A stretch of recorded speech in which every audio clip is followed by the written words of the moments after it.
Good morning, friend. The first light reaches your kitchen table, steam curls from your cup, and a pair of walking shoes waits by the door like two small promises. I'm glad you're here. At EverWell USA, our mission is steady and simple. Better health and deeper dignity in the years that matter most. We keep that promise with calm stories you can feel and small actions you can try today. If this gentle company helps you breathe easier or walk with a little more confidence, please like, subscribe, and share so a neighbor can find their way here too. You are not alone. We are right here with you, one quiet breath at a time. And this morning we'll turn 5 minutes into something your heart will thank you for all day. What if I told you the minutes that matter most for your heart are the ones when you aren't walking? What if 5 soft minutes before and after could help you go farther, feel steadier, and recover kinder than pushing straight out the door and straight back to the couch? It sounds backward in a world that worships nonstop effort, but here's today's relief. The right 5 minutes can protect your joints, smooth your blood pressure, and make tomorrow possible. A gentle promise before we lace up. This video is educational. We don't diagnose or prescribe. Your decisions about medicines and limits belong with your clinician who knows your story. What we build here is a simple routine, 2 to 3 minutes of warm-up before you walk, and a slow, friendly cool down after that teaches your body to arrive and depart safely from effort. Picture an ordinary morning. The refrigerator hums its little bass note. Sunlight slides across the counter. Maybe a grandchild's drawing tilts under a magnet and makes you smile without thinking. You stand by the sink and rest a hand on the countertop, testing your balance the way you test water with a fingertip. This is where your walk begins, not at the mailbox, not at the park gate, but right here, waking the hinges. You start small so your nervous system can say, I'm ready. Ankles first. A slow circle in the air, then the other side. Just enough to tell your feet there will be work, not war. Knees next. A gentle sway that lets them unlock. And remember, they are meant to bend. Hips follow. A lazy figure 8, as if you were shifting a basket from one hip to the other. Shoulders roll back to make space for breath. Wrists get a little turning so a cane or a rail will feel friendly in the hand. You're not ticking boxes. You're greeting yourself. Why this matters lives in that quiet place under your ribs. When you go from still to stride without a hello, tiny muscles brace, joints complain, and blood pressure may jump like a startled bird. Warm up tells the body what's coming. It opens the small roads in your muscles so your heart doesn't have to push so hard so fast. It reminds your balance system where center is before the sidewalk throws you a crack. It's like letting the kettle finish its song before you pour, you get a cleaner cup. Let a true-to-life scene anchor this. You step onto the porch and the air meets your cheeks in that lively way only morning air can. A neighbor waves from across the street. You don't rush to match their stride. You keep faith with your routine. 2 or 3 minutes right here within reach of a rail. Ankles wake, knees unlock, hips loosen, shoulders roll and settle down from your ears. You take 3 slow breaths that widen the space under your collarbones. Your first steps feel less like a lurch and more like a conversation. You can say a full sentence without chopping it into gasps. That's your talk test. Nodding yes, and your feet lift just high enough that little edges stop catching at your toes. Now imagine the other end of the walk, the part most of us skip because the front door is so close and the couch is so persuasive. Cooling down is not collapsing, it's escorting your body home. When you stop suddenly, your muscles hold on to effort and your heart has to sort the change in a hurry. When you land softly, the whole system thanks you. So you return to the porch or the kitchen counter and make the landing on purpose. You let your pace fall to a stroll for the last block or the last hallway loop. You stand with a light hand on the counter and let your breath slow itself instead of chasing it down. Then, while your calves are still warm and willing, you give them the kindest 30 seconds of the day. 1 foot steps back, heel easy toward the floor, knees straight but not locked, hips forward just enough to feel that ribbon of muscle lengthen from ankle to behind the knee. You switch sides and feel the same good sigh. Calf muscles are like the heart's quiet helpers. When they stay supple, they pump blood back up the legs with every step. Tight calves steal that help and steal tomorrow. A little stretch gives it back. You might hear an old habit whisper that warm-ups are for athletes and cool-downs are for people with time to waste. You answer with what you know now, you are training for tomorrow. You are training for the easy pleasure of an errand, a market trip, a loop with a friend that doesn't take courage just to start. 5 minutes is not a delay. It is insurance. It's how you arrive and how you depart. There's tenderness in this routine because it respects the truth of getting older without making a tragedy of it. Balance changes, joints speak up, recovery can be shy. None of that means your strong days are over. It means they are earned differently. A warm-up lets the body remember how to be steady before the curb asks the question. A cool down tells the body the test is over so it can put its pencils down and rest. If you walk with a cane or a walker, they are not invitations to sit out the ritual, they're part of it. The handle becomes your friendly anchor while ankles circle and while calves lengthen. If you're indoors because weather argues, the hallway chair or kitchen counter is your sturdy partner. The shape is the same anywhere. Wake the hinges, walk at a pace your voice can carry, land softly and lengthen the calves while breath returns to normal. If you like a picture, keep this one. You are opening and closing a book around a good chapter, not slamming it shut in the middle of a sentence. A word of safety walks beside all of this, because courage and care share the same path. If crushing chest pain appears, or breath turns suddenly hard, or dizziness or new weakness arrives like a stranger, you stop and seek help. Most days will not ask for that. Most days will ask for exactly what your hands and feet just learned to do with respect. Before we close, part 1, leave one small action where your eyes will meet it. Put your shoes by the door with a sticky note that says, warm up 2-3 minute, cool down 2 minute. On your next walk, stand near a safe handhold and wake your joints for 2 or 3 gentle minutes. Ankles, knees, hips, shoulders, wrists, then set off at a pace your voice can carry. When you return, stroll the last bit, stand tall with a light touch, breathe slow for a minute, and give each calf a friendly stretch while the heart comes home. 5 quiet minutes, wrapped around your walk like a soft scarf. That's all. And it's more than enough to change how your day and tomorrow feels. The afternoon opens like a friendly door, and you decide to meet it halfway. You slip the porch key into your pocket, tie your laces with the patient attention you've been practicing, and take the short walk to the little park where the path loops around a stand of maples. Your neighbor is already there, sitting on the end of a bench that has learned more stories than any of us. You raise a hand in hello, but you don't rush to match their pace. You begin where your body now knows to begin arriving before you go. You stand beside the bench with one hand resting lightly on its back, as if to say, I'm here and I'm steady. Ankles first, because ankles tell the truth about every step that follows. You draw slow circles in the air, then change direction, just enough to wake the small muscles that keep your foot from rolling on the first cracked seam of sidewalk. Knees next, a gentle bend and straighten that reminds them they are hinges, not locks. Hips follow, a small sway that feels almost like shifting a basket from one side to the other. You roll your shoulders back until the chest makes room for breath and your jaw loosens from its old habit of bracing. A few quiet wrist turns, the kind that make a rail or cane feel friendly in the hand. None of it is dramatic. All of it is an invitation. The nervous system hears it and answers. Ready? You and your neighbor start down the path at a pace your voice can carry. The talk test rides along without needing a title. When a sentence arrives whole, you know you're in the safe, useful zone. If words begin to break into puffs, you ease a notch until the thought returns in one piece. Around the first bend, the pavement rises.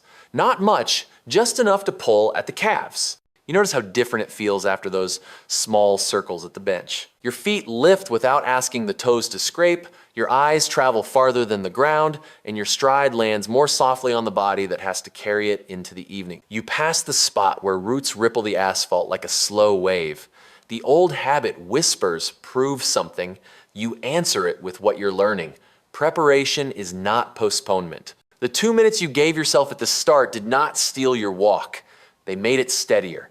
You can feel the difference in your ankles, those quiet guardians that do 1,000 small corrections no one sees. They are awake now, which means your knees are freer to guide and your hips don't have to grab. A small, private relief settles under your ribs. You are not in a race. You are in a conversation. By the second loop, your breath has found a rhythm that feels honest. You tell your neighbor about tomatoes at the market and listen to how the words leave your mouth. Smooth words, smooth pace. At the far end of the path, a child's bike wobbles and a parent's voice calls out without urgency. You make a small space on the pavement for them to pass, and then you notice the moment that always tempts you to stop abruptly, the one where the front gate of the park appears and your front door feels close enough to touch. Today, you land the walk on purpose instead of letting it collapse. You slow to an easy stroll for the last stretch, the kind of pace that lets your breath arrive at the house before your shoes do. Back at the bench, or at the railing by the path, you give yourself the kindest 2 minutes of the day. You stand tall enough for the chest to open, but not so tall, you lose the softness in your knees.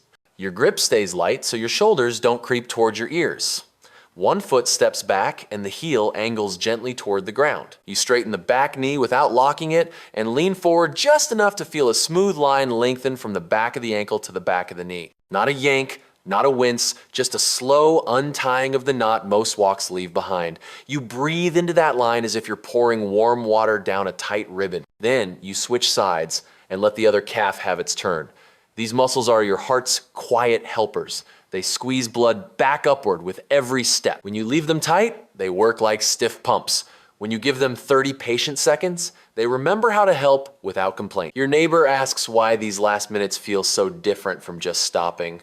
You smile because you used to wonder the same thing. Ending suddenly is like slamming a book shut mid-sentence. Ending softly is like setting a page marker and closing the cover with care. The heart prefers the second story. It means the message going up from your legs and the message coming down from your chest agree about what is happening. That agreement looks like steadier breath, calmer pressure, and a body that doesn't ache for permission tomorrow. You take a few slow breaths with one hand resting on the bench, and you make the exhale, the longer part, in through the nose as if you were smelling the air after rain, then out through the mouth like you're fogging a small mirror clean. Not forcing, not counting to impress anyone, just letting the out-breath be a bit longer than the in. Your shoulders drop, your face relaxes without you asking, the walk ends without a thud. You feel the shape of what you want to repeat. If you carry a cane, the ritual belongs to you just as much. The handle becomes your steady anchor for the warm-up circles and for the calf stretch at the end. If balance is feeling shy today, you keep 2 fingertips on the bench for the warm-up and the cool-down both. If weather sends you indoors, the kitchen counter and the hallway chair are perfect stand-ins for the bench and rail. The shape does not change when the scenery does. Greet the hinges before you go, finish the breath and the calves before you stop. A small memory taps your shoulder the day you skipped getting ready because the sky was finally clear and you didn't want to waste a minute. You paid for it with a scold from your knees and a stumble that made the rest of the block feel like walking on eggshells. You forgive that version of you and thank them for trying. Then you thank this version for choosing 5 minutes that make the rest of the hour feel like it belongs to you.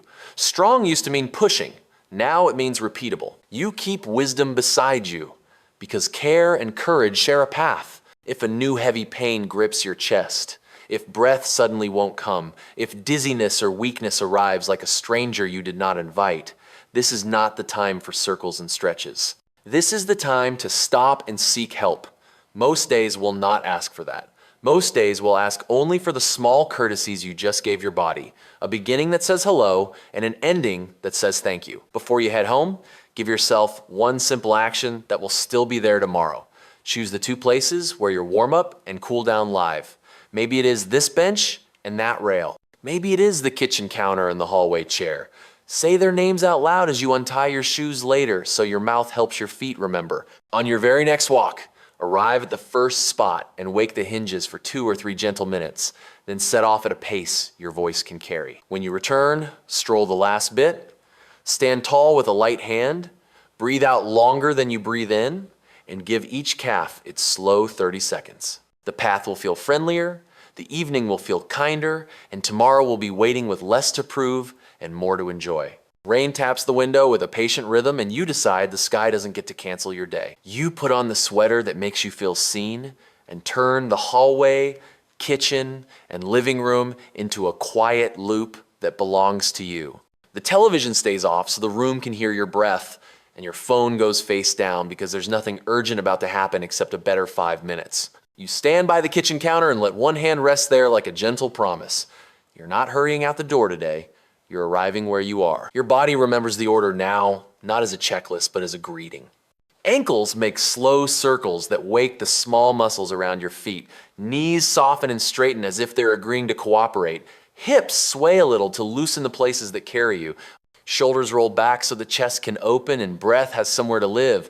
Wrists turn so a rail or a cane will feel friendly if you reach for it later. You're telling your nervous system what's coming next. It answers by meeting you halfway. The first steps around your living room feel like a conversation instead of a test. And you notice how the floor no longer asks you for proof every time a rug meets the wood. A call comes in from a neighbor who wants to tell you about the tomatoes at the store, and you smile at the ring but let it go to voicemail. The minutes you're giving yourself are part of the walk, not a delay from it. You start your indoor loop and let your voice be the metronome. When you can say a full, ordinary sentence about the weather, the soup on the stove, the book you're reading, you're in a safe, useful zone. On the second lap, your breath settles into that steady rhythm your ribs recognize. The room feels like it has shifted from watching you to walking with you. Halfway through, you pass the hallway chair and notice an old habit begging for speed because the straightaway looks open. You answer kindly by staying with the pace your voice can carry. The warm-up you did at the counter is paying rent. Ankles lift a touch higher, toes clear the carpet without drama, and your eyes travel to the picture on the far wall instead of staring at your feet. None of this is fancy. All of it is preparation doing its quiet job. When you decide the loop has earned a landing, you don't stop on a dime and ask your heart to figure it out alone.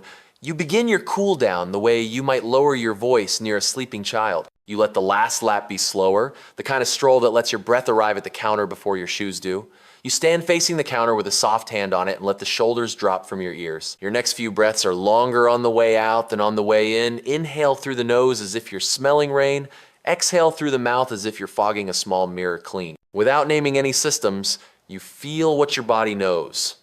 Longer out breaths tell the engine to idle, and the engine listens. While the calves are still warm from moving, you give them the gift they've been waiting for. One foot steps back and the heel leans toward the floor, back knee straight without locking, hips a whisper forward until a long ribbon of muscle says yes from the back of your ankle to the back of your knee. It is not a yank and never a wince. It's a polite request, 30 friendly seconds, then you switch sides and let the other calf feel the same attention. These muscles are your heart's quiet helpers. Loosen them and they pump blood back up with every step. Neglect them and they complain in the evening and steal tomorrow's comfort. You finish with one more easy breath that lets the chest soften and the mind follow. If you need support, the counter is your anchor for both the greeting and the goodbye. If you use a cane, its handle becomes the steady friend under your palm while your ankles circle and your calves lengthen. If balance is shy today, 2 fingertips stay on the counter without shame. The point isn't to show off. The point is to arrive and depart safely so the middle minutes can be yours. A small scene tucks the lesson into real life. Tomorrow, you might walk the grocery aisles instead of the living room. The cart handle is your warm-up rail near the entrance.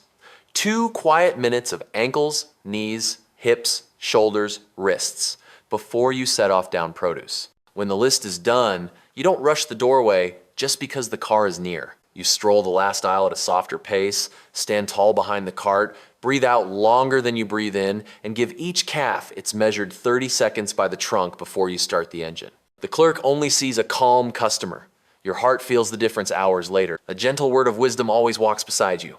If a heavy, crushing pain grips your chest, if breath turns suddenly hard, if dizziness or new weakness arrives like a stranger at the door, this is not the time for circles and stretches. You stop and seek help. Most days will not ask you for that. Most days will ask you for exactly what you just did with care. A few minutes of hello before you move, a few minutes of thank you before you stop. Carry one small action out of this room before life picks up its volume. Choose and name the 2 places where your ritual lives on rainy or busy days, the kitchen counter for the hello and the same counter for the goodbye. Say their names out loud so your mouth helps your feet remember. On your very next walk, whether it's 3 indoor laps or a trip to the store, arrive at your chosen spot and wake the hinges for 2 or 3 quiet minutes, then end at the same spot with slow breaths and 2 kind stretches for your calves. The path between those moments will feel friendlier, and tomorrow will arrive with less to prove and more to enjoy. Late afternoon pours honey light across the floor and turns the hallway into a gentle runway. You slip on your shoes, tuck the house key into your pocket, and decide to visit the little stand that sells peaches on the corner. You don't start at the door. You start where your body knows to begin now. One hand rests lightly on the back of the chair. Ankles whisper awake. Knees, remember, they are hinges. Hips loosen the way a window loosens after the first pull. Shoulders roll back and settle, making space for a deeper breath. 2 quiet minutes, not as a delay, but as the first page of the walk. Then the door opens and the day receives you. The sidewalk is friendly because you arrived ready. You find the rhythm where a whole sentence fits in your breath, and the block unspools in a way that feels earned rather than borrowed. A curb asks for attention, and you give it, stepping with calm rather than hurry. By the time the peach stand appears, your body is not surprised to be moving. It is pleased to be asked. You choose 2 pieces that smell like sunshine and chat with the clerk about the afternoon clouds gathering over the school. When you turn toward home, you let the last stretch be a soft landing instead of a sudden stop. The pace eases, breath lengthens on the way out. The front steps arrive without argument. Inside, you place the peaches on the counter and keep the promise that ends as kindly as you began. One hand on the countertop, the spine tall but not stiff, your face relaxed as if listening to a favorite story. You feel your breath settle by itself, not because you force it, but because you're done asking it to pull. Then the calves get their turn while they are still warm enough to say yes. One foot steps back and the heel leans toward the floor. Not a stretch to win, but a ribbon to lengthen. The thigh stays easy, the knee stays straight without snapping. You feel the line from ankle to knee soften with each slow exhale, then you switch sides and let the other half of you have the same kindness. The room seems quieter afterward, the way a kettle seems calmer once it is poured. A friend calls to ask how far you went, and you answer with something better than a number.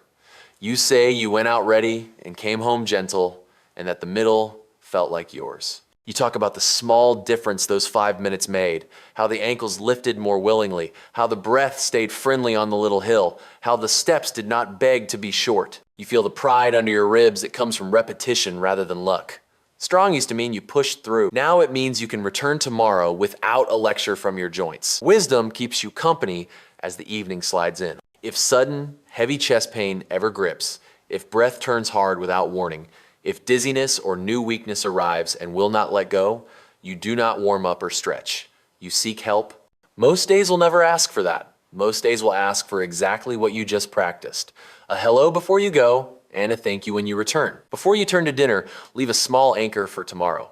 Lay your shoes by the door so the laces face you and rest a folded note beside them that says 5 minutes around my walk. On your next step outside or your next living room loop, greet the hinges for 2 or 3 gentle minutes. Walk at a speed your voice can carry, then land softly with slow breaths and 2 friendly calf stretches. The loop will feel kinder. The evening will feel calmer. Tomorrow will feel closer. Closing recap. Here's the simple truth we made real. 1 gentle minute at a time. Your walk begins before the first step and ends after the last. A short warm-up wakes the parts that keep you steady, ankles that circle awake, knees that unlock, hips that loosen, shoulders that roll back to make room for breath, wrists that turn so a rail or cane feels easy in the hand. When you start ready, your stride lifts a little higher, your eyes look farther ahead, and your breath can carry a whole sentence without breaking. When you finish, you do not collapse into stillness, you land on purpose. You stroll the last bit, let the out breath be a touch longer than the in breath, then give each calf a slow, friendly stretch while it is still warm. Those calves are quiet helpers that send blood back up the legs and make tomorrow easier. Indoors or out, bench or countertop, cane or no cane, the shape is the same. Greet, go, return, release. If you try one thing today, let it be this. Add 5 soft minutes around your next walk and feel how the middle becomes yours. Thank you for spending this time with EverWell USA. Like, subscribe, and share so a neighbor can learn this kinder way to move.